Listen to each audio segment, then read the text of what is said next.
Hello students, welcome back. Let us take a look at the last question of exercise 14.3, question number 9, chapter 14. So it states that 100 surnames were randomly picked up from a local telephone directory, and a frequency distribution of the number of letters in the English alphabet in the surnames was formed as given below. So here we have the tabular format of the representation of data. We need to draw a histogram to depict the given information, and we also need to find out class interval in which maximum number of the surnames lie. So we will fill in this box later, but let's take a look at the given data. What we need to do is draw a histogram. So again, for a histogram we need two things. That is, first a continuous class interval, which we see that there is continuity 1 to 4, 4 to 6, 6 to 8, 8 to 12 and 12 to 20. So there is continuity in the class intervals because 4, 6, 8 and 12 they are going zigzag.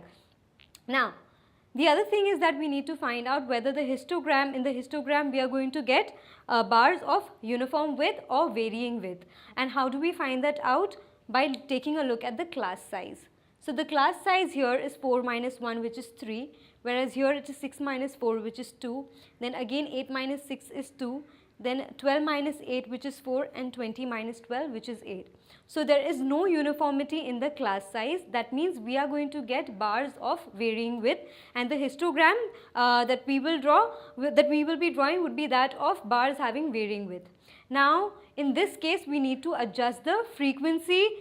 The frequency is given. Why? Because we learnt this earlier while I was explaining you about histograms, and also in the previous question, that's question number 8, that whenever you have histograms with varying width, first of all the bars are going to be directly proportional, the areas of the bars are going to be directly proportional to the frequencies. So if the width or the class intervals are uniform, then the frequencies are going to be frequencies of the bars that we draw, they are going to be directly proportional to the length of the bars. But when the width changes, when the width is not uniform, obviously the area is also going to change, because the area of rectangle is length into breadth or length into width. So I can just explain it to you once again.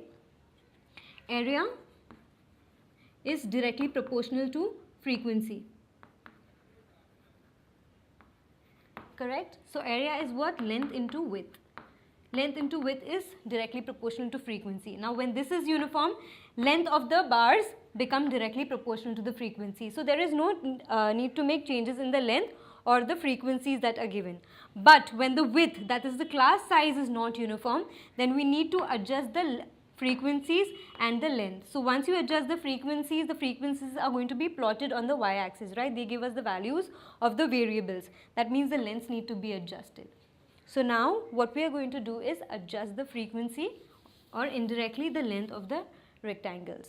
And for this we have a formula which is nothing but adjusted frequency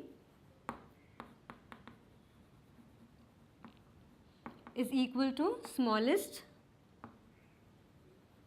class size. So I am just writing class size, a CS for class size, upon current class size into frequency.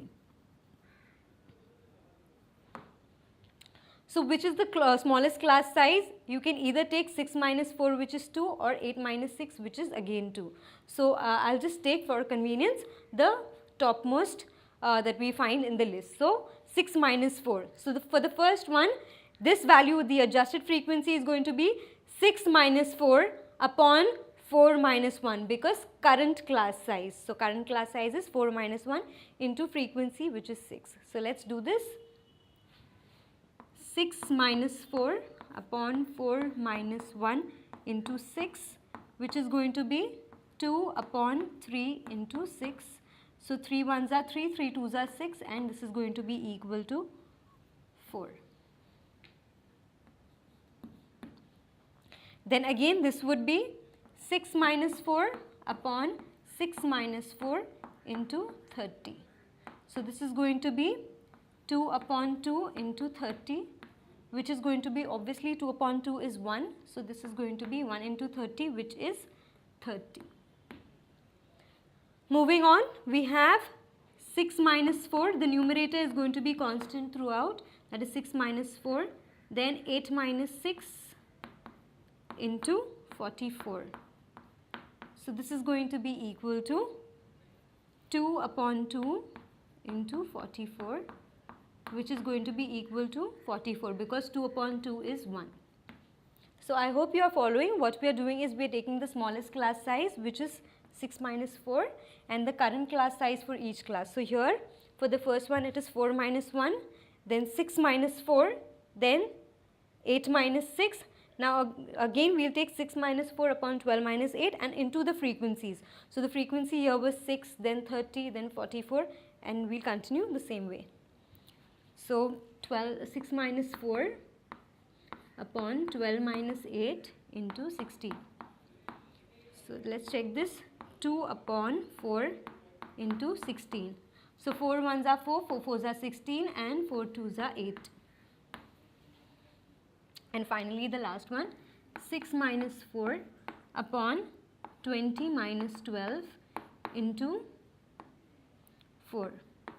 So this is going to be equal to 2 upon 8 into 4, which is nothing but 2 fours are 8. 8 upon 8 upon 8, which is equal to 1. So now what we are going to do is we are going to plot these frequencies on the y-axis and these class intervals on the x-axis. So let's go ahead. We have a coordinate axis. Now I have from 1 to 20, so I am going to take units of 1 up to 20 on my x-axis. So 1, 2, 3, 4, 5, 6, 7, 8, 9, 10, 11, 12, 13, 14, 15, 16, 17, 18, 19 and 20. So we adjusted 20 units on the x-axis. Now what about the y-axis?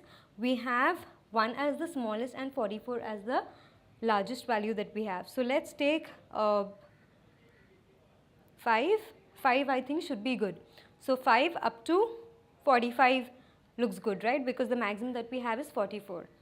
So 5, 10, 15, 20, 25, 30, 35, 40, 45.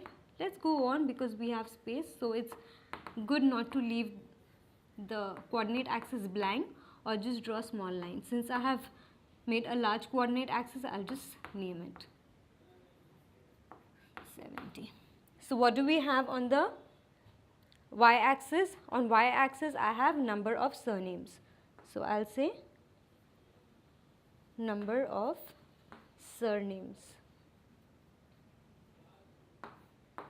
And on the x-axis I have number of letters.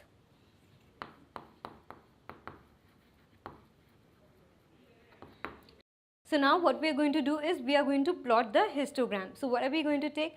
We are going to take this and this, right? So this table 1 to 4 is already drawn and the frequencies are here. So 1 to 4 and 4.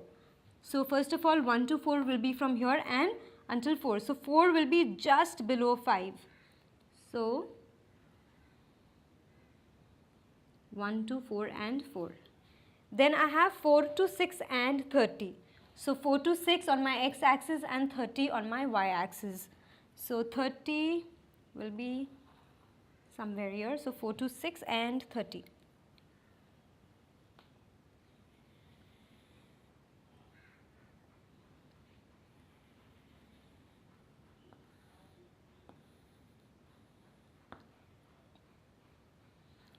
Then I have 6 to 8 and 44. So 44 will be just below 45 and 6 to 8 would be here. So 6 to 8 and 44.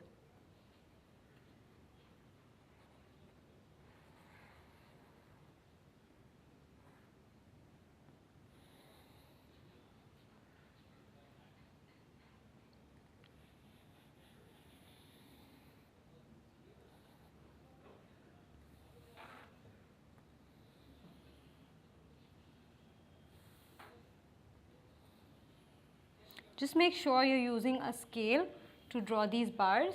Okay, I'm doing it freehand because this is on the board. And then I have 8 to 12 and 8. So 8 to 12 would be 8 to 12 on my x-axis and 8 would be just 2 units before 10. So let's do this. 8 to 10 and 8. 8 to 12 and 8. And then I have finally 12 to 20 and 1. So 12 to 20 will extend from here to there, and you see that the area is reduced considerably. That is, the length of the rectangle, instead of 4, it's become 1. So 25% deduction, right? Just because the length of the rectangle is really large. So let's draw this. Okay, I'll use a different colored chalk. So let me use green. 12 to 20 and 1. So 1 will be somewhere here.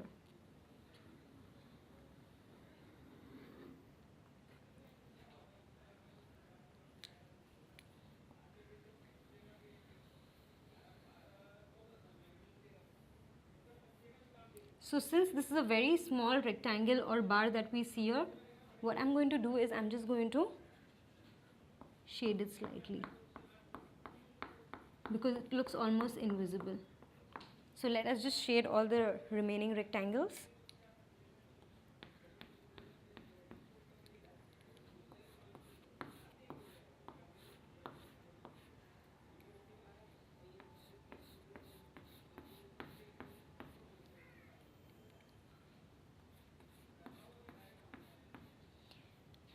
And here is the representation of the bar graph. Let's write down the scale. So scale on x-axis, it is 1 letter on x-axis.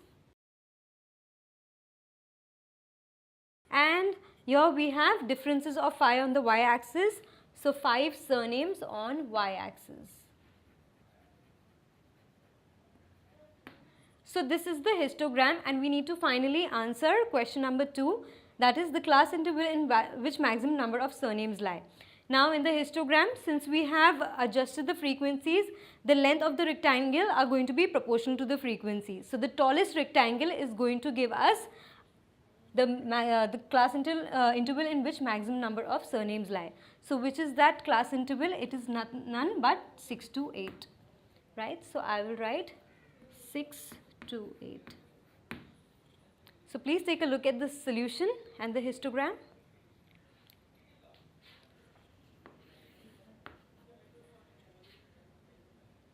So with this we wind up exercise 14.3 of chapter 14. We'll take a look at the remaining parts of the chapter in the forthcoming classes. Thank you. Hope this video increased your knowledge. For more such videos and a completely free educational content, log on to www.epathshala.org or visit our ePathshala YouTube channel. We have each and every question solved for maths, physics, chemistry and biology. So subscribe our channel, share with your friends, like our Facebook page and follow our Twitter handle for regular updates and important educational tips, and also win ePathshala goodies. So what are you waiting for? Subscribe this channel and enjoy the freedom of education.